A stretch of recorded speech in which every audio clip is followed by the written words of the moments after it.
Sebelum kita mendengarkan firman Tuhan, marilah kita berdoa. Matanya ditutup, tangannya dilipat. Kita berdoa. Bapa yang baik, Bapa yang berada di dalam kerajaan surga, terima kasih Bapa buat pagi hari ini Tuhan.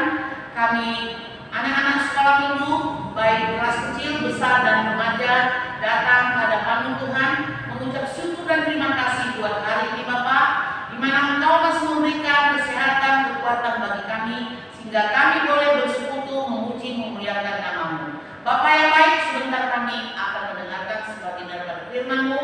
Biarlah Tuhan Engkau curahkan Roh Kudus-Mu di tempat ini dan di rumah masing-masing, sehingga kami boleh Tuhan bertekun, memuji dan memuliakan nama-Mu. Berfirmanlah Tuhan, kami siap untuk mendengarkannya. Dalam nama Yesus kami berdoa dan ucap syukur. Terima kasih Bapa, amin. Shalom bagi anak-anak kami semua yang berada di rumah. Selamat hari Minggu. Masih ada sukacita? Tentu masih ada sukacita. Amin. Amin. Ya, anak-anak kami semuanya, pada saat ini kita akan mendengarkan firman Tuhan, walaupun hanya lewat siaran yang kamu lihat di handphone ataupun di mana saja, tetapi percayalah, suatu saat nanti kita boleh bertemu tatap muka untuk bersekutu, memuji, memuliakan Tuhan. Amin.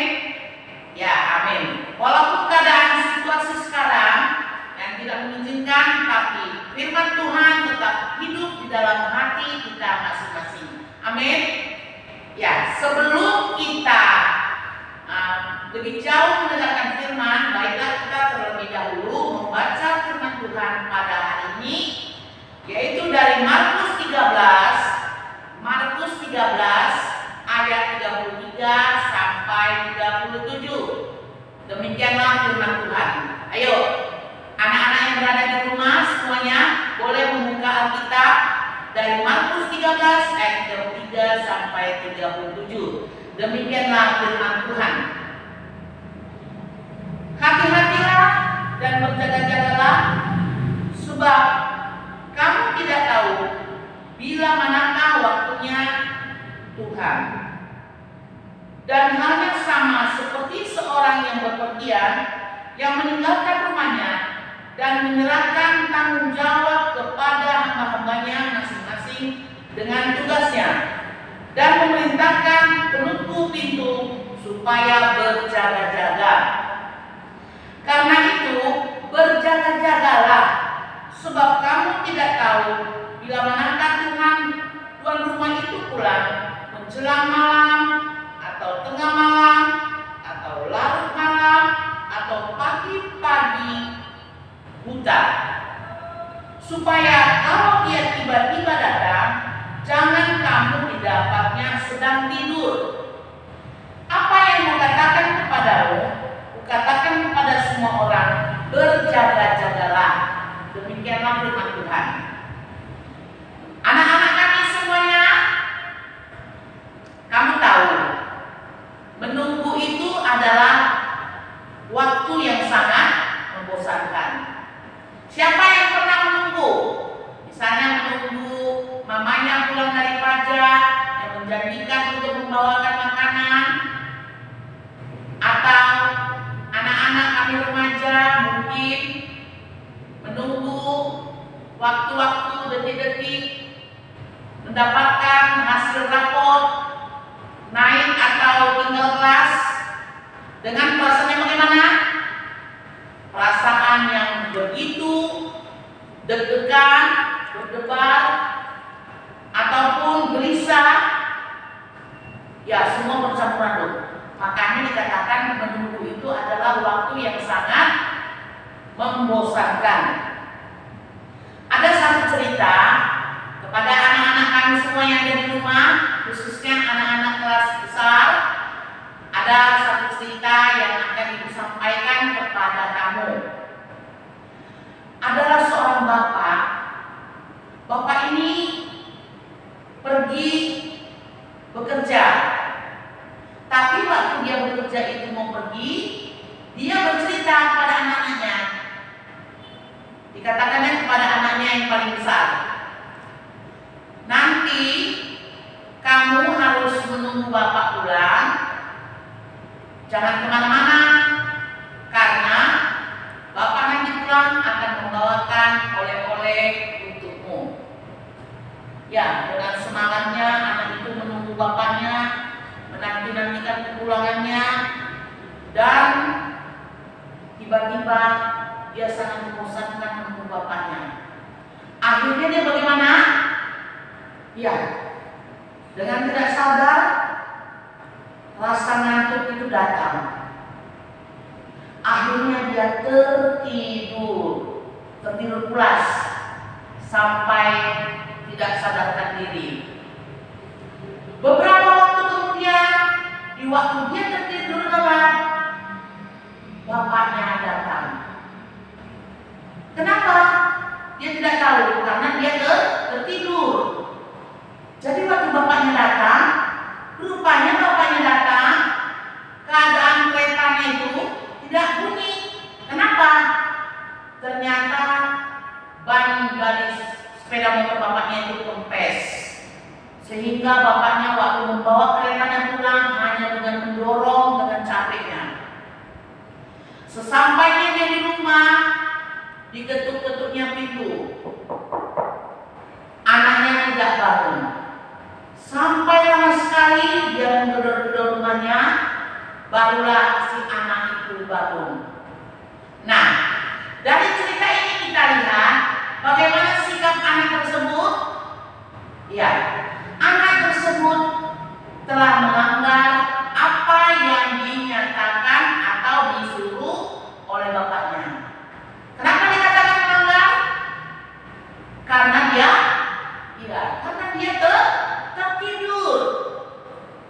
Nah, begitulah firman Tuhan yang disampaikan kepada kita pada pagi ini. Ada 4 kali Tuhan Yesus mengingatkan murid-muridnya pada saat itu. Dari mulai ayat 33 dikatakan, berjaga-jagalah, berjaga-jagalah, hati-hatilah. Berulang-ulang Yesus katakan, berjaga-jagalah. Ya. Pada saat ini kita lihat firman Tuhan, yaitu di mana hari ini adalah Minggu Advent kedua. Kamu boleh melihat di depan altar ini ada 2 lilin. Ya, lilinnya ada redup ya. Lilinnya hampir redup, 2 lilin. Itu menandakan bahwa minggu ini adalah Minggu Advent kedua, yaitu penanti-nantian kita atas kedatangan Yesus yang kedua kalinya. Kemudian kedatangan Yesus yang kedua kali haruslah kita sambut dengan penuh sukacita. Penuh sukacita sebab Yesus datang kedua kali dengan tidak kita ketahui kapan waktunya. Jadi waktu datang Yesus pada saat pertama sekali, yaitu di hari Natal, itu sudah tentu, waktunya sudah ditentukan. Setiap tanggal 25 Desember kita sudah akan menyambut kedatangan Yesus yang pertama sekali. Dengan kelahiran Yesus kita sudah merayakan Natal. Tetapi kedatangan Yesus yang kedua kali tidak ada yang tahu. Apakah dia waktu malam, atau pada malam hari, atau pada pagi hari, atau pagi-pagi sekali. Tetapi khotbah kita atau firman Tuhan pada saat ini dikatakan, kita menantikan Tuhan Yesus dengan berjaga-jagalah dan hati-hatilah. Di sini dikatakan jangan sampai tertidur, bukan berarti kamu itu tidak boleh tidur. Semuanya boleh tidur. Tidak ada yang tidak tidur ya. Tetapi di sini diminta kita harus berjaga-jaga dan waspada. Nah, anak-anak sekalian, sering sekali orang tua memberikan nasihat kepada kita atau kepada kamu, tetapi kamu tidak kamu tidak mendengarkan atau selalu mengabaikannya. Seringkali orang tua mengatakan atau guru mengatakan, "Nah, kamu belajar ya, kerjakan PR, kerjakan tugas-tugas, dan apa yang diberikan oleh guru lewat daring, kamu perhatikan." Ya, Mak. Ketika kamu membuka handphone, bukan pelajaran yang kamu apakan, tetapi TikTok, ya. Kemudian kamu buka yang lain, sehingga tiba waktunya nanti, ini bulan Desember awal sudah mulai ujian semester. Apa yang terjadi? Kamu selama ini mengatakan, belajarnya dari rumah, gak jelas. Bukan berarti kita tidak belajar, tetapi kita harus belajar, walaupun hanya lewat handphone. Jadi kamu itu harus sama-sama seperti apa yang waktu ada di sekolah, tetap belajar. Jika kamu lupa, maka kamu akan mendapatkan bagian ataupun upah yang tidak baik. Bisa aja nilainya merah, bisa aja kamu tidak mendapatkan nilai-nilai yang baik. Maka semuanya haruslah mendengar, berjaga-jaga, siap dan waspada. Nah, pesan firman Tuhan waktu saat ini adalah di minggu Advent kedua ini mengajak kita untuk berjaga-jaga. Menyongsong Natal, kita akan melakukan Natal. Bulan-bulan ini akan kita rayakan Natal. Kalau Natal itu sudah ditentukan waktunya, ya tanggal 25 Desember kita akan merayakan Natal. Namun untuk kedatangan Yesus yang kedua kali tidak ada yang tahu.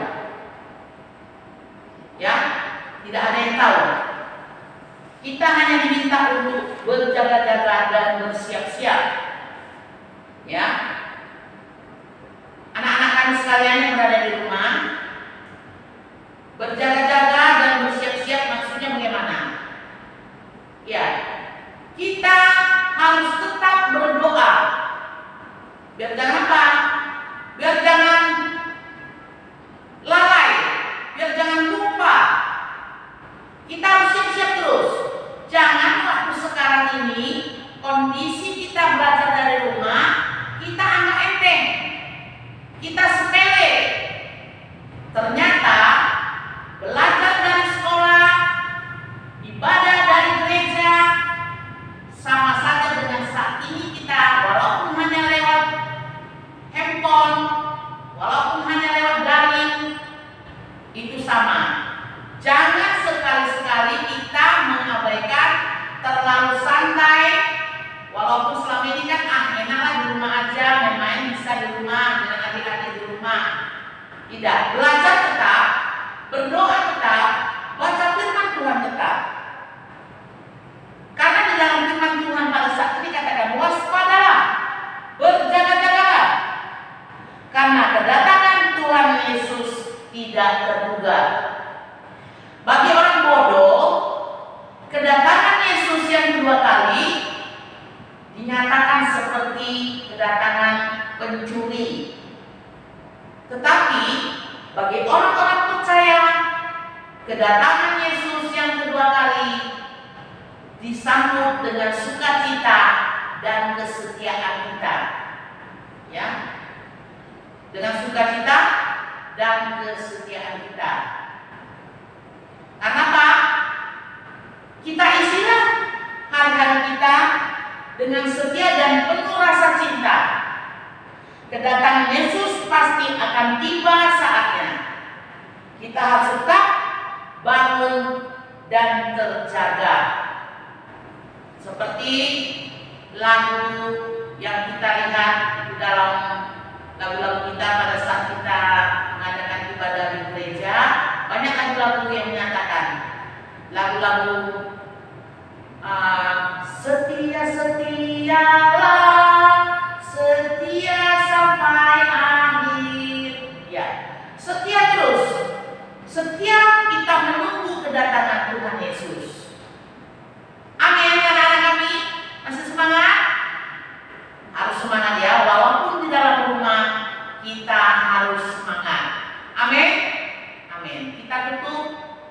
firman Tuhan dengan berdoa. Semuanya tutup matanya, lipat tangannya.